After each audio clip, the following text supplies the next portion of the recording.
Hello friends आपण Odisha exam channel को स्वागत करछि। जो पिला माने +2 साइंस एग्जाम देइछन्ती से माने निश्चय +2 साइंस रिजल्ट 2020 को अपेक्षा करथुए केबे सुधा रिजल्ट आसीओ चलंतु वीडियो जानिया पूर्व जदि बर्तमान पंत हम चैनल को सब्सक्राइब करनतु पाकरता बेल आइकन दबा भूलेन जो द्वारा कि लेटेस्ट वीडियो नोटिफिकेशन प्रथमे आपण पाई परिबे। देखो कौन सी ऑफिशियली डेट फिक्स है +2 साइंस रिजल्ट केबे आसीबो किंतु केबे सुधा आसीबो ए वीडियो रे आपण जानि परिबे। चलंतु जानिबा +2 साइंस रिजल्ट केबे सुधा आपण को मिलिबो।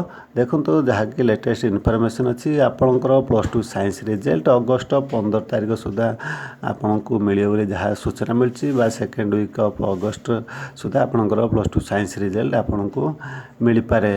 जिते भी फिक्स डेट बा एक्जाक्ट डेट आसो रिजल्ट बाहर मुझे निश्चय आपको वीडियो कर जनइबी से आप चैनल को सब्सक्राइब करके रखि था बाद देखो यही पोस्ट लिंक वीडियो डिस्क्रिप्शन में मुझे दूसरी एठारे सब अपडेट होची पोस्ट जिते जहाँ लेटेस्ट इनफॉरमेशन आसो यही पोस्ट अपडेट हम ता बाद जिते रिजल्ट एवेलेबल हम से आप देखो एठारे link for Odisha +2 science result अच्छी click here for Odisha +2 science result एठारे क्लिक करके आप रिजल्ट चेक करेंगे। वीडियो डिस्क्रिप्शन रे लिंक दे दीची यही पोस्ट आप विजिट करूँ ता बाद odishaexams.com गूगल रे सर्च करके आपण यही पोस्ट पाखक पहुँची पारे।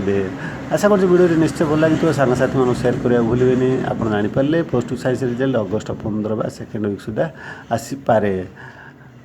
आप मो वीडियो देखुवर बहुत बहुत धन्यवाद।